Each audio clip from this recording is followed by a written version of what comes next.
Ever imagine witnessing the universe in its infancy?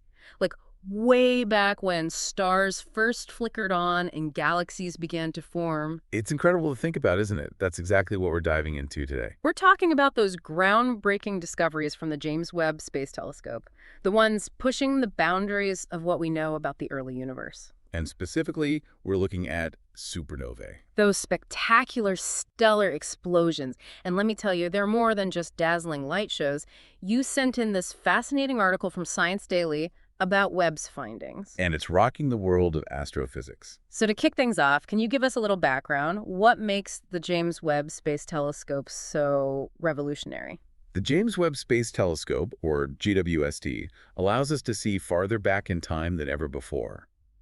It's like having a window into the earliest chapters of the universe's history. Wow, a time machine of sorts. Exactly. And according to the Science Daily article, JWST is observing a surprising number of supernovae in the early universe, far more than our previous models predicted. The article mentions that these supernovae are being found at incredibly high redshifts. Right. Could you explain what redshift is and why it's so crucial for understanding these distant events? So imagine the universe is constantly expanding, stretching the very fabric of space itself. As light travels across these vast distances, its wavelength gets stretched as well. This stretching shifts the light towards the red end of the spectrum, hence the term redshift. Okay, that makes sense. The farther away an object is, the more its light is redshifted. By carefully analyzing the redshift of light from these distant supernovae, we can determine how much the universe has expanded since that light was emitted. This, in turn, helps us calculate the age of the universe at the time those supernovae occurred. Wow, so we're basically looking back in time. Exactly. What's remarkable is that these supernovae are being found at redshifts that correspond to a period when the universe was still in its infancy. It's like we're getting a glimpse of the universe's baby pictures. Incredible. Now, the article delves into two main types of supernovae, core collapse and type Ia. Could you break down the difference for us? Okay, so imagine a star significantly more massive than our sun. When it eventually exhausts its nuclear fuel, it can no longer support its own weight. The core collapses in on itself, and with incredible force. This triggers a shock wave that blasts the star's outer layers into space. So that's your core collapse supernova. Exactly. A truly spectacular implosion followed by an equally impressive explosion. So what about type Ia supernovae? They seem to have a different kind of origin story. They do. Type I supernovae involve white dwarf stars, which are the remnants of stars like our sun after they've burned through their fuel. White dwarfs are incredibly dense. Imagine squeezing the mass of the sun into an object the size of Earth. It's almost unfathomable how much matter is packed into such a small space. I know, right? Now, there's a limit to how much mass a white dwarf can handle. If it pulls in too much material from a nearby companion star, it can reach a critical point and ignite a runaway nuclear explosion. That's a type Ia supernova. So it's like a cosmic tipping point. Add too much mass, and boom, you've got a type Ia supernova. Exactly.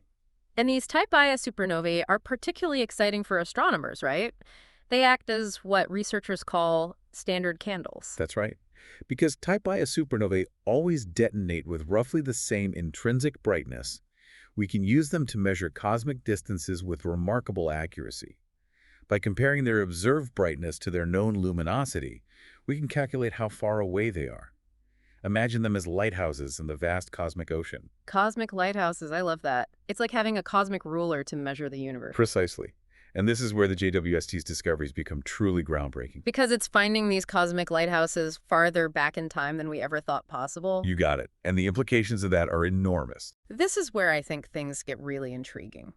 The article highlights the discovery of a core collapse supernova at a redshift of 3.6. Can you put that into perspective for us? That means this supernova exploded when the universe was just a mere 1.8 billion years old. This is the most distant core collapse supernova ever confirmed spectroscopically. That's mind-boggling. We're talking about a time when galaxies were just starting to take shape. This discovery is like unearthing a fossil from the earliest epochs of the universe. It really is incredible, isn't it? But why should we care about stars exploding billions of years ago? What can these ancient explosions tell us about the universe we live in today? That's a fantastic question. It goes to the heart of why these discoveries are so significant. Think of supernovae as the universe's grand recycling plants. The intense heat and pressure during these explosions create heavier elements from lighter ones. Elements like carbon, oxygen, and iron, the very building blocks of planets and life itself. So the atoms that make up our bodies, the earth beneath our feet, even this microphone, they were all forged in the hearts of stars that exploded billions of years ago. Exactly. Studying these early supernovae allows us to trace the origins of these elements, understanding when and how they were created.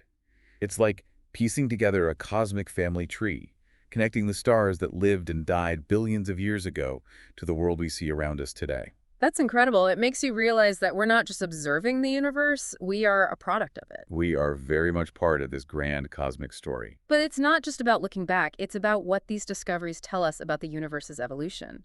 The article specifically mentions a Type Ia supernova discovered at redshift 2.9.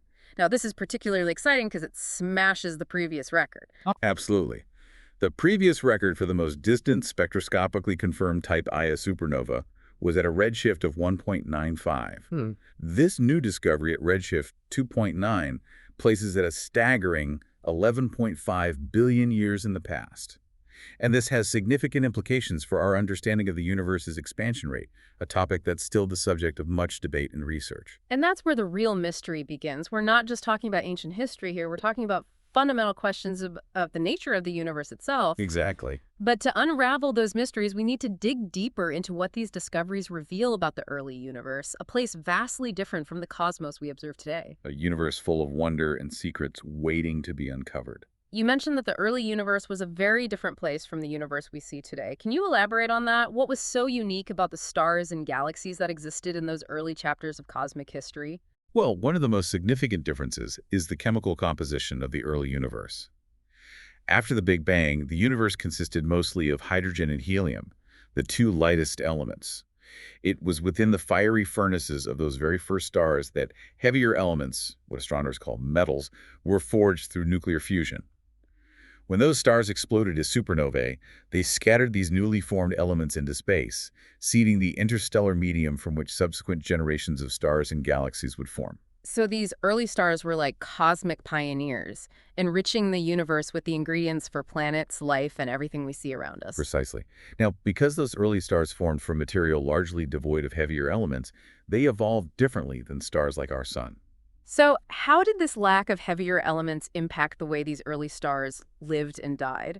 And what can that tell us about the evolution of galaxies in the early universe? That's a question that astrophysicists are eager to answer, and the JWST is proving to be an invaluable tool in this investigation.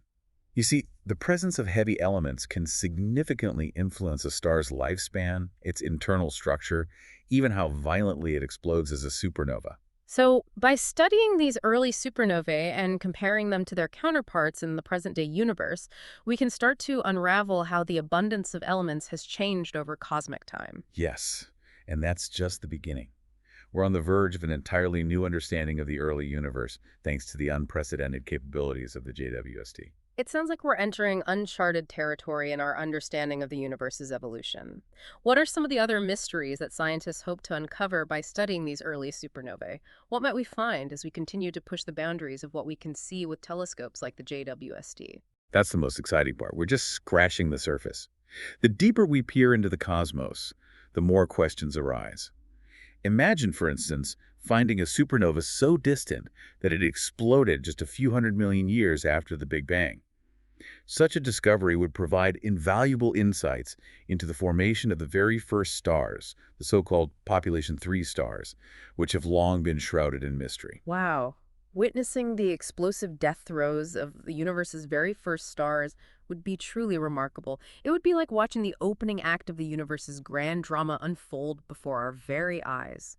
And to think, these groundbreaking discoveries are just the beginning for the James Webb Space Telescope. We've only just started to tap into its full potential. Who knows what other cosmic surprises await us as we continue to explore the universe with this revolutionary instrument. That's the beauty of science. Every answer leads to more profound and intriguing questions. It really puts things in perspective, doesn't it? These ancient explosions, billions of years in the past. They played a crucial role in shaping the universe we know today. And as we're learning, they still hold the key to unlocking some of the biggest mysteries in astrophysics. For example, we've been talking about how Type Ia supernovae serve as these standard candles. Right, helping us measure vast cosmic distances. But how does this connect to our understanding of something as fundamental as the universe's expansion rate? That's a question that lies at the heart of modern cosmology. You see, by measuring the distances to these Type Ia supernovae and comparing that to how much their light has redshifted, Mm. well, we can track how fast the universe has been expanding over cosmic time. So it's like creating a map of the universe's expansion history, using these supernovae as markers along the way. Precisely. And what's fascinating is that these measurements have led to one of the most profound discoveries in recent decades. The realization that the universe's expansion isn't slowing down as we might expect due to gravity. It's not. Nope. It's actually accelerating. That's mind-blowing. What could possibly be driving this cosmic acceleration? That's one of the biggest mysteries in astrophysics today. Scientists have attributed this acceleration to a mysterious force they call dark energy, which seems to permeate all of space, counteracting gravity's pull. So, by studying these distant supernovae, we're not just learning about the life and death of stars, we're grappling with the fundamental forces shaping the universe on the grandest scales. Exactly. And every new supernova discovery, especially at these high redshifts, provides another data point, another clue that can help us refine our understanding of dark energy and its role in the universe's evolution. It's like piecing together a giant cosmic jigsaw puzzle, It is and we're just starting to find the edge pieces. a very apt analogy.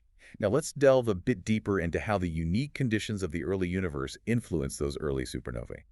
Remember how we talked about those first generations of stars formed from material almost entirely devoid of heavy elements? Right, those cosmic pioneers that forged the first heavy elements. Precisely.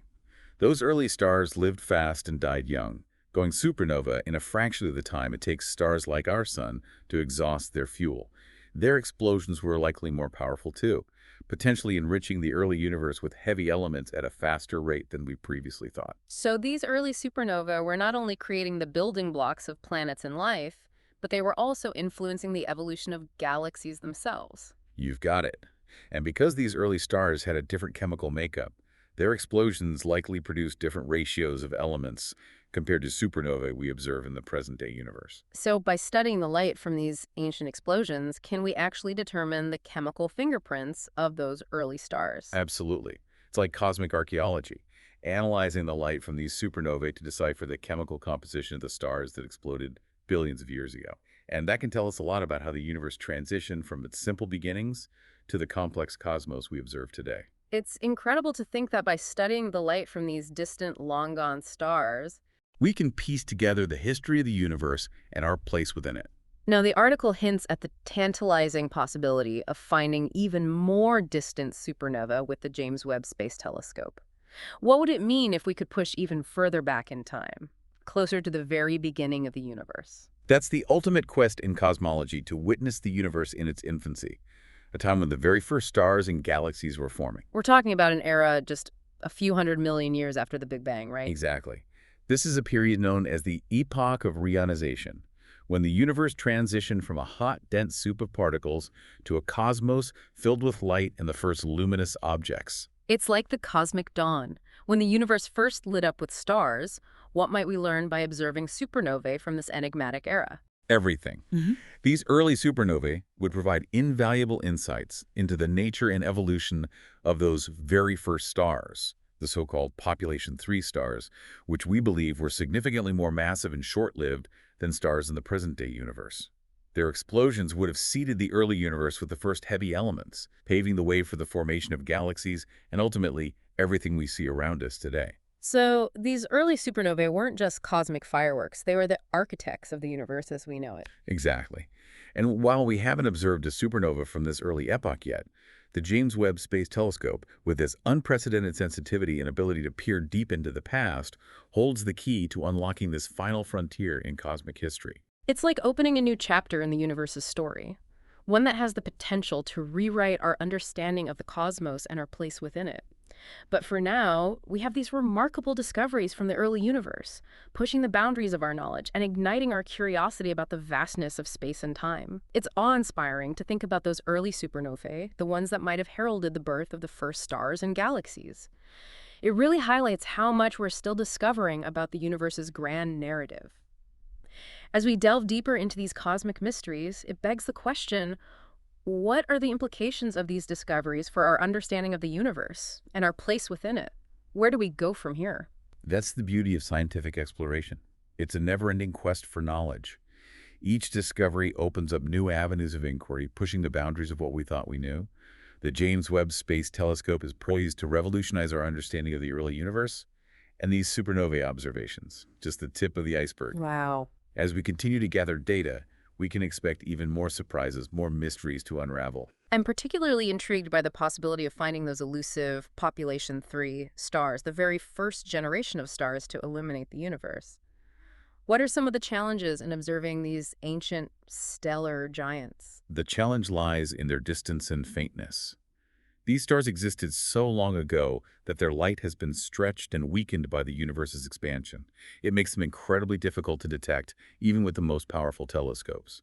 But it's not just about seeing these stars directly. We can also study the imprints they left on their surroundings. Ooh. Their intense radiation would have ionized the surrounding gas, creating bubbles of ionized hydrogen that expanded over time. By mapping these ionization bubbles, we can indirectly trace the distribution and evolution of these early stars. So it's like using the universe itself as a giant cosmic telescope, Exactly. looking for the faint echoes of these ancient stars in the fabric of space-time. And as we develop even more advanced telescopes and observational techniques, we'll be able to peer even further back in time, closer to the very beginning, perhaps even catching a glimpse of the universe's first moments. It's exhilarating to think that we're living in an era of such profound astronomical discovery. It's as if we're explorers charting a vast, uncharted cosmic ocean, with each new discovery revealing a new island of knowledge. But with every island we encounter, we realize just how much more there is to explore. This has been an incredible deep dive into the early universe, filled with exploding stars, cosmic lighthouses, and the tantalizing prospect of witnessing the universe's first light. We've journeyed billions of years back in time, and in doing so, we've gained a deeper appreciation for the intricate workings of the cosmos and our place within it. Until next time, keep looking up and never stop questioning the universe and the wonders it holds.